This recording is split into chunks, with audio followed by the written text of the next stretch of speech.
Hi, my name is Paisley McGee, and I'm here with Emma Morris, who is here today to tell us more about the community garden here at UNT. I started out as a marketing major, and that just really wasn't for me. I switched to geography because I really wanted to work with like plants and nature conservation and wildlife restoration and stuff like that. And so I feel like working at the community garden is just one more step towards that goal. There were several years there where I was managing my mom's garden, and that was a lot more work than it sounds like.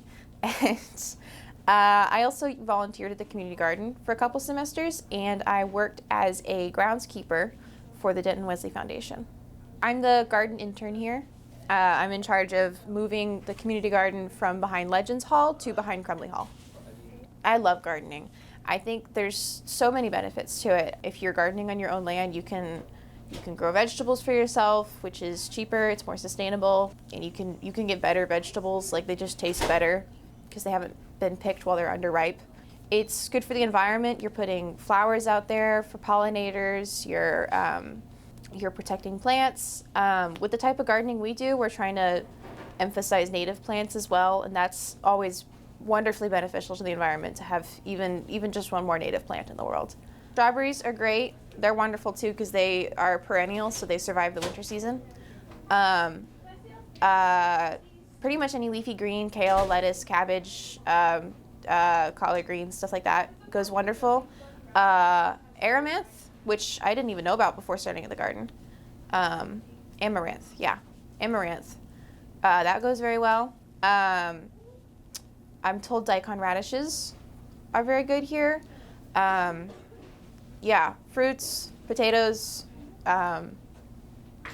We have a lot of Indian people who come through here, and so it's more of a focus on like stuff they use in their cooking, but a lot of stuff goes well. Herbs go very well. Start kind of small. Only get a couple. Don't burn yourself out. And it can be fun to go for the hard things, but sometimes you just got to start easy. Herbs are very easy, especially basil. I love. Things like tomatoes are going to need a lot of water and a lot of sun, and so if you don't have that, it's just best to find what works for what you have. If you're wanting to do something inside your house because you don't have any outside space, maybe just some herbs are good.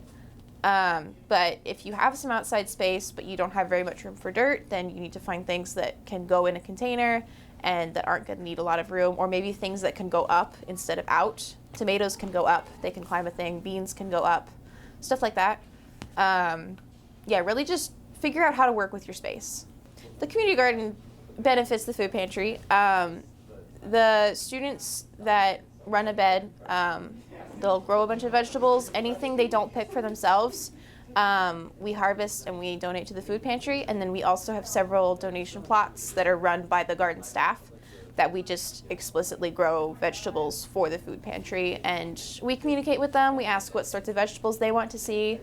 And we just supply vegetables and herbs. Herbs go very well.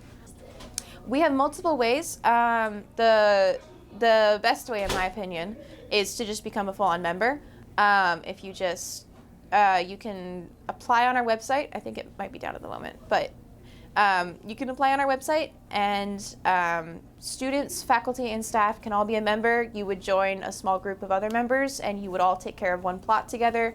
You'd work together to figure out what you're going to grow, and you'd work together to make like a watering schedule, checking on them for pests and stuff like that. That's the best way, in my opinion. You can harvest anything you produce. You can mark it off to say that you're going to harvest it later, so please don't harvest it. You get a lot of control over what you're doing. We also have like one-off volunteer opportunities. We have several work days. You can volunteer with us on harvest days. You can just join our volunteer group chat, and then you can just see when there's opportunities to go help out. Those are the main two things. We have like there's always something to do. The compost needs turning, or something needs pruning, or something needs picking. There's always something.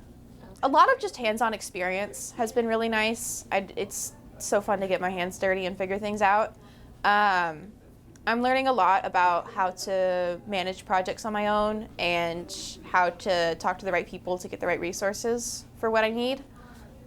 Self-advocacy and stuff like that. There haven't been any like specific little things I've learned just yet, but just in general, the experience is really helping me grow.